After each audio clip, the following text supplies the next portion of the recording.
It's not hard to see why mini SUVs are so popular these days. Their extra height and chunky looks make them stand out from more conventional small cars. But they're even more practical and not much more expensive to buy or run. And there's some very attractive models out there too.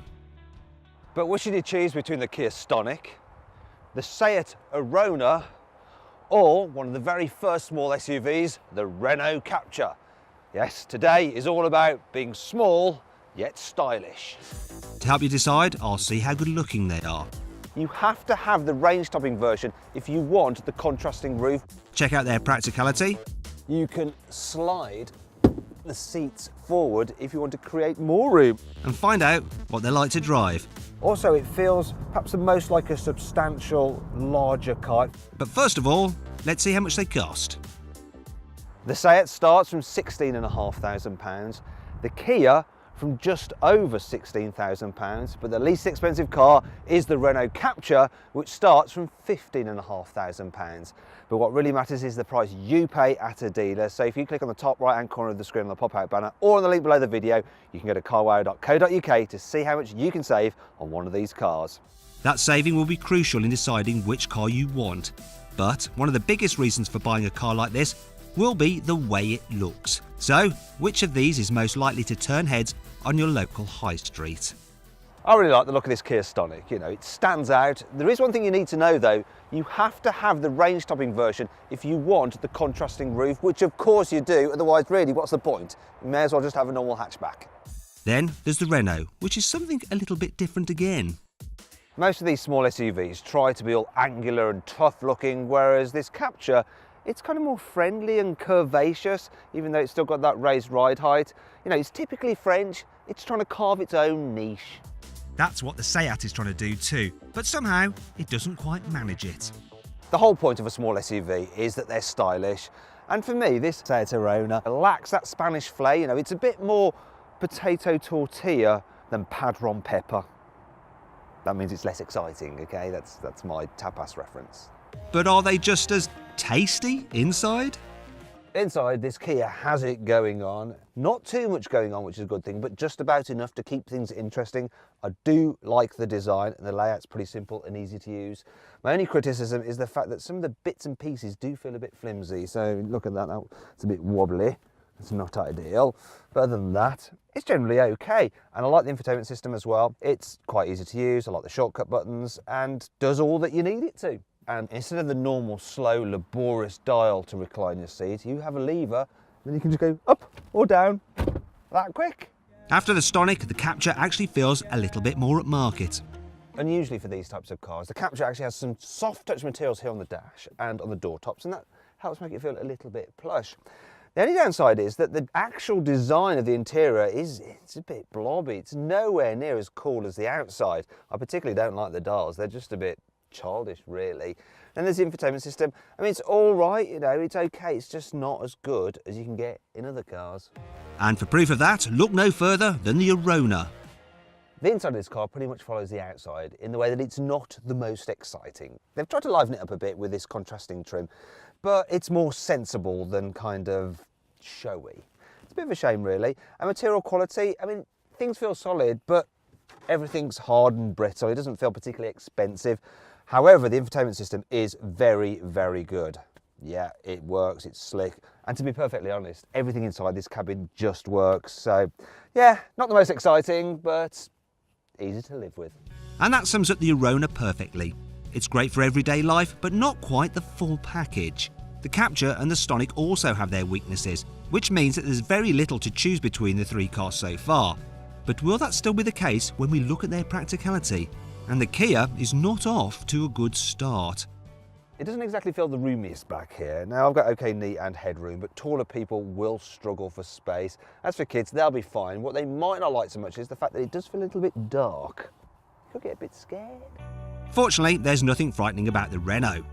One of the things I really like about the back seats in this car is the fact that the seat base is quite high, so you don't feel like you're squatting down. Despite that though, you've still got decent headroom. It's fine for adults back here. What it's not so good for is carrying three in the back at once because the body is quite narrow. The SEAT, on the other hand, leaves you with a very different impression. It feels reasonably spacious here in the back of the Arona, but the best bit, I think, is the size of the windows. They're absolutely massive, and you've got the extra little window at the back there as well. So kids will love the fact that there's lots of light. Helps it feel roomy. In fact, it doesn't just feel roomy, it's the biggest of these cars if you need to carry 3 passengers in the back at once.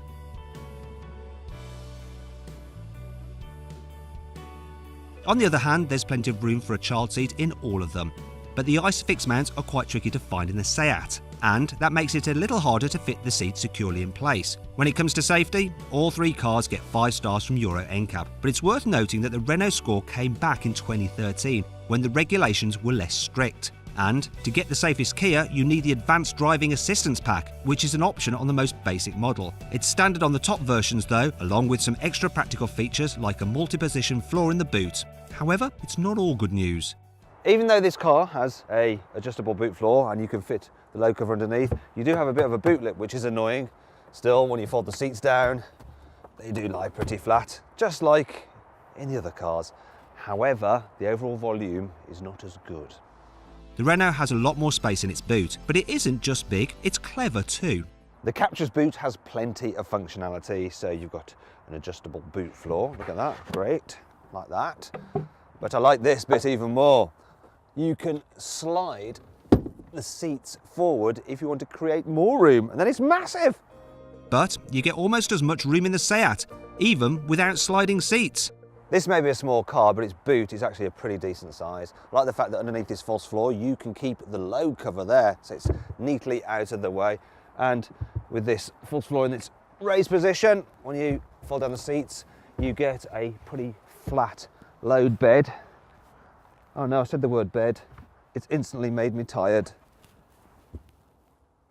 Yeah, I've had a tough day. I'm running out of jokes. And when it comes to boot space, you'll run out of that most quickly in the Stonic. The Arona and Captur have much more room, especially when you slide the rear seat forward in the Renault.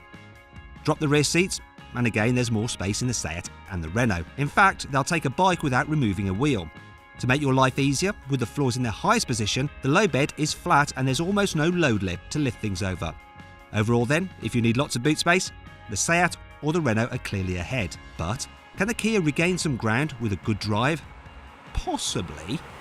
So it's pretty clear that the Kia Stonic feels the most car-like to drive, and when I say that, it's because you sit the lowest in it. It just feels like a normal hatchback, really. In terms of the suspension, it's the firmest, so the car is probably the least relaxing of the 3 over bumps, but the payoff is that it feels the most darty, the most agile in the corners. It can be a bit of fun, actually, if you get the right road. The Renault is also enjoyable to drive, but in a rather different way.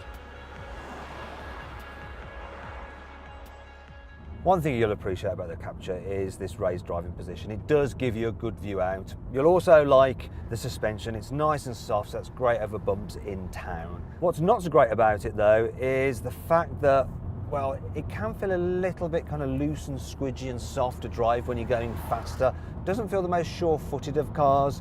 It's not bad, it just doesn't feel particularly precise. It's a bit ungainly. Engine's all right though, as long as you go for the 1.2 litre turbo petrol in this car.